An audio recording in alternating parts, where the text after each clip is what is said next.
আসসালামু আলাইকুম। ওয়ালাইকুম আসসালাম রহমতুল্লাহ বরকাতুহু। কেমন আছো বাবা? আলহামদুলিল্লাহ ভালো আছি। কেমন আছেন?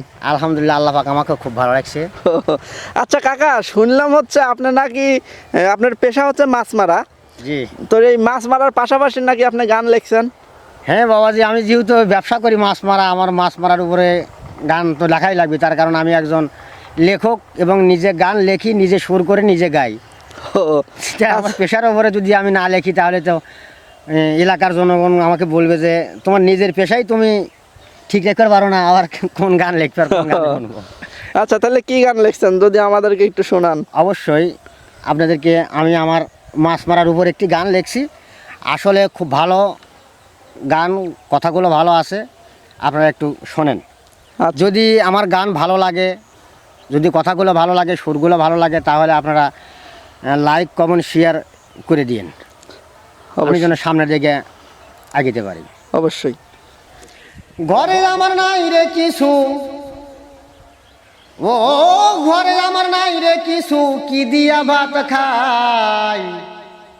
চল রে বেটা, চল রে বেটা, মাছ ধরবার যাই। ঘরে আমার নাই রে কিছু, ঘরে আমার নাই রে কিছু, কি দিয়া ভাত খাই। চল রে বেটা, চল রে বেটা, মাছ ধরিবার যাই। চল রে বেটা, মাছ ধরিবার যাই। মরা গাঙে বাদাল দিয়া সাজবো কোনা কানি, গায়ের বল থাকতে থাকতে শুকাইব পানি।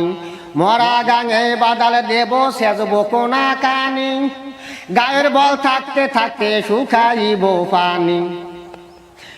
ধরবো মাছ চিতল ফলি, ইলিশ রে বেটা ঠেলা জালি। ধরবো মাছ চিতল ফলি, ইলিশ রে বেটা ঠেলা জালি। মাছ ধরিয়া খালই করিব বোঝাই। চলে রে বেটা, চলে রে বেটা, মাছ ধরিবার যাই।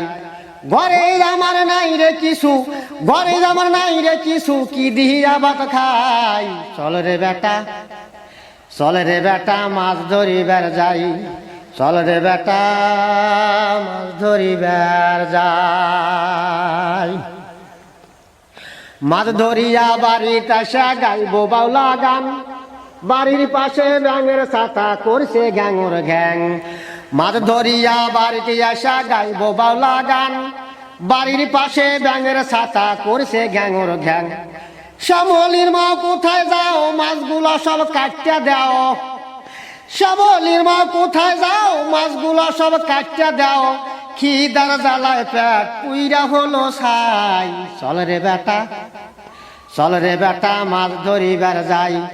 ঘরে আমার নাই রে কিছু, ঘরে আমার নাই রে কিছু, কি দিয়া ভাত খাই। চল রে বেটা, চল রে বেটা, মাছ ধরিবার যাই। চল রে বেটা, মাছ ধরিবার যাই। শেষ কাকা? হ্যাঁ আলহামদুলিল্লাহ। আচ্ছা গানটা আপনি কিভাবে রচনা করলেন? আমি নদীতে যখন থাকি, যখন মাছ ধরি, তখন নিজেকে নিজে একটা উপলব্ধি করি যে আমার তো খানা দানা আল্লাহ পাক যা কিছু দেয় আমার এই ব্যবসার উপর থেকে, কারণ আমি মাছ ধরা ব্যবসা করি, মাছের উপর থেকে আসে। ও এই কারণে আমার ভিতরটা কেমন জানি একটু নাড়া দিয়ে উঠলো যে কে আমি যার উপরে আমার আহার নির্ভর করি, তাক দিয়ে যদি গেলে একটা গান না লিখি তাহলে কেমন হয়। তাহলে মাছ নিয়ে এসে কি শ্যামলের মায়ের বলেন যে মাছটা কাটিয়ে দেওয়া? হ্যাঁ, তা তো অবশ্যই, কেননা সে আমার বাড়িওয়ালা। অনেক মজার একটা কথা আপনি বলছেন। তো যাই হোক, দর্শক বন্ধুরা অবশ্যই সানোয়ার আলী কাকার গান আপনাদের ভালো লাগে। তো যারা আসলে সানোয়ার আলী কাকাকে ভালোবাসেন বা তার গান শুনতে চান, তাহলে অবশ্যই আমাদের এই পেজে লাইক দিয়ে আমাদের পাশে থাকবেন এবং আমরা সবাই মিলে চেষ্টা করব সানোয়ার আলী কাকাকে আরও এগিয়ে দেওয়ার জন্য। তো যাই হোক, ভিডিও আজ এখানেই শেষ করব। সবাই ভালো থাকবেন, সুস্থ থাকবেন। আল্লাহ হাফেজ।